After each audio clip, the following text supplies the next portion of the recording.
Hey everybody, welcome into the Buff's Buffet podcast, aka today, the Film Buffa version. So we'll be discussing the new movie, recently to released the Netflix movie, Train Dreams, starring Joe Edgerton and William H. Macy, and in a small role, Carrie Condon. But before that, I want to go ahead and give a shout out to my favorite movie of all time, Heat. Yesterday was the 30-year anniversary of the Al Pacino, Robert De Niro crime epic that just kind of changed my life when it came to movies.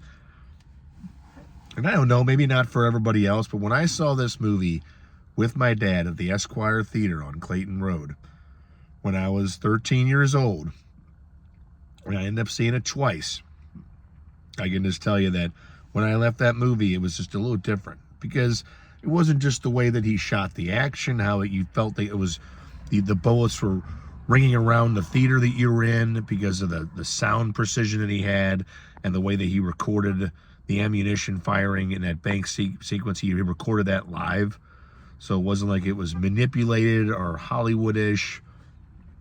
But that came out, and that was just a different beast, and especially when they had that diner scene, because for the first time in the movies, you had a good guy and a protagonist and an antagonist sitting down at a table having a cup of coffee. I mean, these two are going to be on a collision course. These two are going to be facing off unless one of them quits. Like, unless De Niro quits robbing banks or Pacino stops being a mad dog detective. The guy that, even if he has a wife, he's going to be out all night prowling around for guys like De Niro, as John Voight's Nate tells Neil McCauley, played by De Niro. He's like, this is the kind of guy that doesn't want to go home. He's on the downslope of his third marriage. Like, what do you think? He wants to go home and have dinner. He wants to go chase guys like Robert De Niro. And so to have those two guys sit down at a table and not just have a very well-written scene together. I mean, Michael Mann wrote the shit out of that scene. And it was filmed at Katie's Diner in L.A., which when I went to L.A. 5-6 years ago, it was closed. And when those two characters sat down at that table, it was a good guy and a bad guy being able to share some space. And they didn't hate each other. And in another world, in another predicament, another setup, they could have been friends or allies, or just people, two guys that, as Michael Mann said, these are two guys that understand how the world works and why it is the way it is. There's not a bunch of sunflower upside bullshit in De Niro's character's thinking. He knows that he has to do what he does. The world is a dark place, and it's full of people just like him trying to make a buck in the wrong way. And there's people like Al Pacino's detective that's going to be coming for him. And they are two guys who just saw the world the same way. And that's why they could share that table, and they can have a conversation. And they could even think to themselves that, man, is there a scenario where I don't have to take a shot at this guy? And as a movie fan, that's not going to happen. The movie is just hyped up as a Pacino versus a De Niro. And then in the end of the movie, where they're holding hands, after that big airport chase, and where Neil McCauley makes the fatal mistake of trying to tie off that last loose end, that last Waingro loose end, and that gets him killed. But in the end, it's not like Pacino's like, I got you, hoo-ha. He walks over, and you could tell he is dejected. He is just sad that he had to take De Niro's character down. I mean, he didn't want to do it.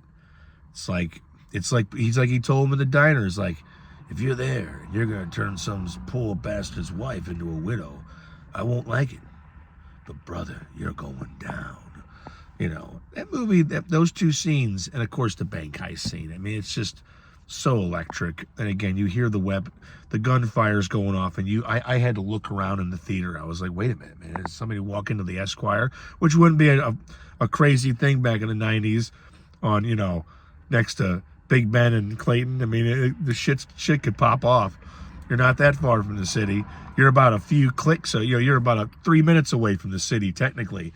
But it changed things. And so that movie turned 30 yesterday. Heat 2 is in development. Leonardo DiCaprio, as he said in the interview, is attached. They are discussing his role. I can't wait. But a movie that came out this month and came to Netflix, I think, on Friday. I know the Knives Out sequel came out Friday. Train Dreams, I want to say, came out maybe a week before. And it is about back in the late 1800s, you know, those workers that were they were working on the land up in the Pacific Northwest. Joel Edgerton is a guy named Robert Granier, and the narrator follows him. The movie is all about him. He even kind of gives it away in the first 5 minutes that he lived to 80 years of age, and you're like, okay, well, he's not going to at least die like in the middle of the movie. And essentially, it's this guy's experiences. He has a wife and a kid back in a cabin, but he only sees them when he's not doing logging. His job is seasonal logging. They chop down trees, hack them up. You know, during the war, there was a lot of work. The movie takes place right before World War I and then right after, because it spans from his younger years until he gets older into his late years in the 1960s.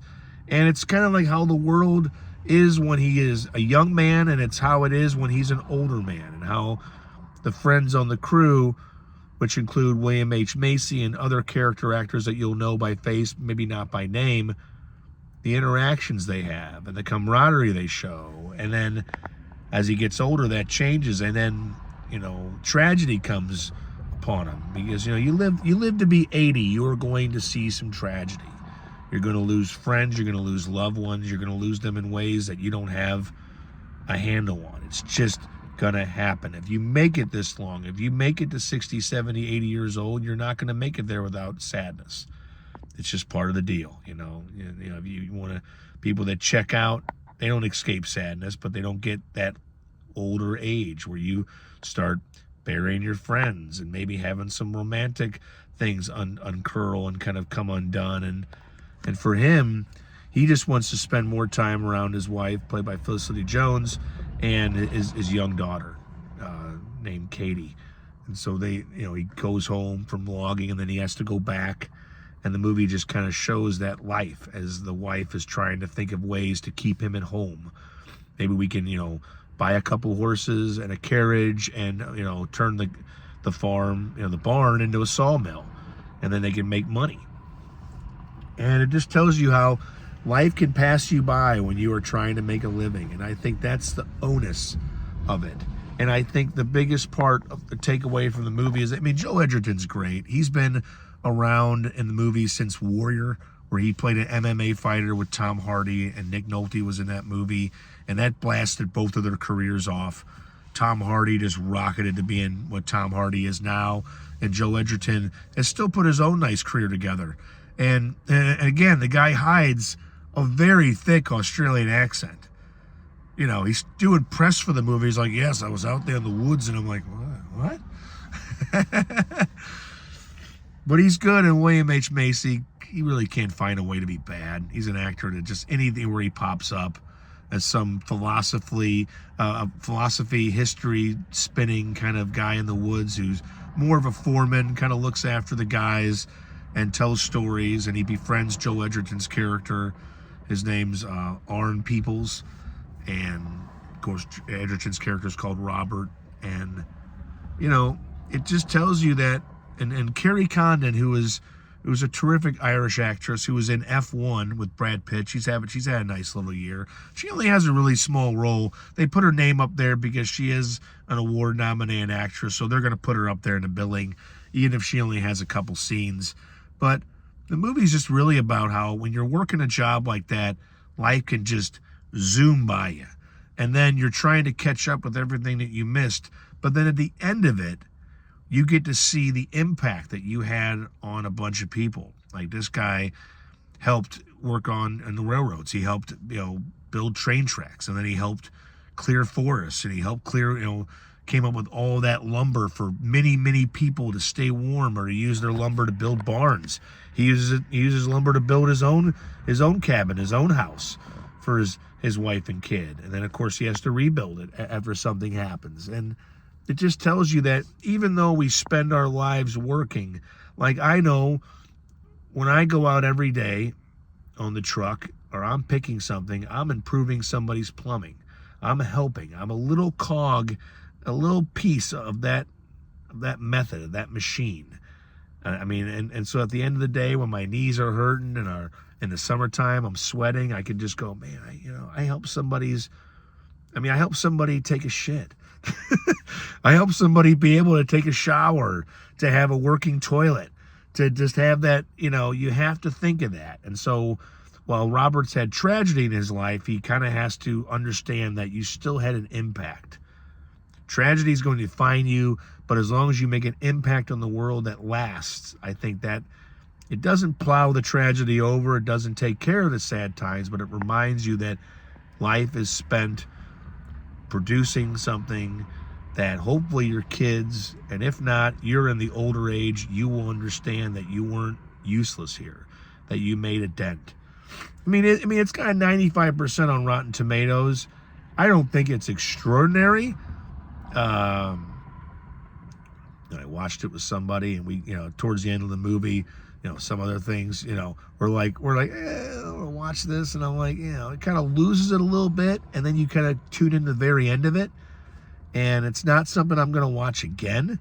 I think it's just sad. It's inspiring, but it's also sad. And it's going to be a one and done, but I do think you should watch it. I think it's a slow-moving, soulful movie that kind of gets at something that's not always optimistic to discuss, but it shows you that a life is not wasted if a life produces something meaningful. And that can cut through tragedy, that can cut through hard times, that can cut through crap. So, Train Dreams on Netflix. Watch that. If you don't want to watch that, watch Heat again, baby. 30 years, and it's still got juice. There's still heat around the corner of Michael Mann's classic crime thriller. I'm Dan Buffa, and you can find all the other Film Buffa videos, which I've been loading up over the last month. For like the first 6 months after I created that podcast page on the homepage for my website, which is dailydoseofbuffa.substack.com. Daily Dose of Buffa, www.dailydoseofbuffa.substack.com. For a while there was like 5 or 6 videos. Now there's almost 20. So go enjoy it. The written content's worth it too. Email subscriptions make me feel good.